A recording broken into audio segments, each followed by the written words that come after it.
ចាសួស្តីជំរាបសួរពុកម៉ែបងប្អូនចាក្រោយពីបានជិះម៉ូតូ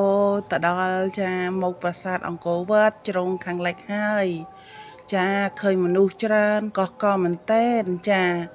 ហើយអ្នកខ្ញុំក៏ចាប់ផ្ដើមដាក់ម៉ូតូដាក់អីទៅក៏ដើរចូលទៅក្នុងប្រាសាទអង្គរអញ្ចឹងណាពុកម៉ែបងប្អូនប៉ុន្តែដោយសារតែបងអូនស្រីនាងខ្ញុំហើយនឹងបងជីដូនមួយហ្នឹងគាត់ចង់ទិញខោអាវថ្មីមុនដំបូងខ្ញុំអត់ចង់ទិញខោអាវថ្មីទេតែនឹកឃើញថាមួយឆ្នាំមានតែម្ដងអញ្ចឹងហើយក៏ចាប់ផ្ដើមទិញខោអាវមួយឈុតគេដែរហើយក៏ទិញឲ្យកូនមួយឈុតដែរប៉ុន្តែកូននាងខ្ញុំអត់បានថតទេដោយសារវាដើរឆ្ងាយពេកដើរតាមម៉ែខ្ញុំអញ្ចឹងណាចឹងខ្ញុំចាប់ដើមផ្លាស់ប្ដូរខោអាវហើយចានៅប៉ាវេនប្រាសាទអង្គរនេះគេចាប់ដើមយើងចូលទៅហើយចូលតាមច្រកទ្វារពីខាងលិចណាបងប្អូនចាហើយមនុស្សខ្មែរជនជាតិខ្មែរយើងទៅចូលរួមច្រើនណាស់ពុកម៉ែបងប្អូនគឺចាប្រុសស្អាតស្រីស្អាតអី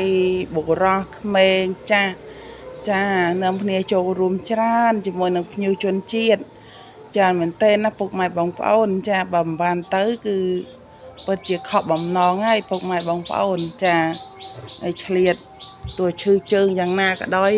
ក៏ឆ្លៀតបានទៅថតចាផ្ដិតយករូបភាពចាសៀមរាបផ្ទះខ្ញុំហ្នឹងណាដើម្បីជូនពុកម៉ែបងប្អូនបានទស្សនា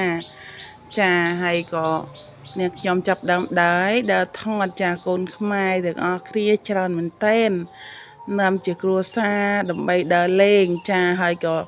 ស្លៀកពាក់ខោអាវបុរាណយ៉ាងស្រស់ស្អាតចាខោអាវបុរាណយើងហ្នឹងគឺចាតម្លៃសមរម្យទេពុកម៉ែបងប្អូនដោយសារតែនាងខ្ញុំអត់សូវចូលចិត្តស្លៀកអញ្ចឹងវារៀងស្អុះស្អាតបន្តិចប៉ុន្តែខ្ញុំជ្រើសរើសចាស្លៀកខោអាវសេរូទុនស្អាតជាមួយនឹងខ្សែក្រវ៉ាត់ចាពឿប្រាក់យ៉ាងស្រស់ស្អាតផងដែរចាហើយនាងខ្ញុំចាប់ដើមថតទៅថតមកចាហើយដល់កន្លែងហ្នឹងក៏ដល់កន្លែងគេរៀបចំជាស្គរទងជាតិស្អាតប្លែកគ្រប់ពឿតែម្ដងចាកូនខ្មែរយើងប្រសពមែនទែនចាជាមួយនឹងប្រាសាទបុរាណចាយ៉ាងស្រស់ស្អាតជនជាតិមកគឺ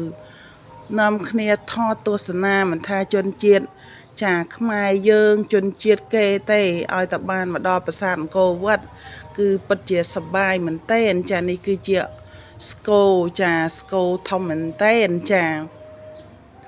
ដើម្បីតាំងពីពឿឲ្យចាកូនខ្មែរយើងបានដឹងហើយនឹងទស្សនាផងដែរចា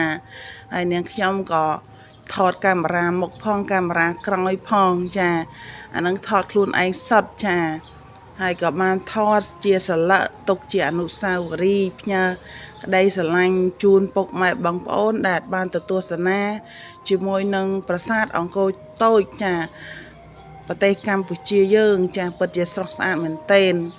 ចឹងទៅក្នុងក្រុងសៀមរាបអត់មានអីទេចាប៉ុន្តែមានប្រាសាទអង្គរវត្តស្រស់ស្អាតហើយចូលទៅដល់ក្នុងប្រាសាទហ្នឹងណាត្រជាក់មែនទែនចាអង្គុយនៅក្នុងហ្នឹងប៉ុន្តែយើងដើរចូលទៅវារាំងហត់បន្តិចប៉ុន្តែគេរៀបចំយ៉ាងស្រស់ស្អាតដល់ពេលដើរហ្នឹងជួបពួកអាវុធហត្ថហ្នឹងដើរតាមពីក្រោយគាត់ដើរមកថតមុខប្រាសាទអង្គរវត្តដែរចា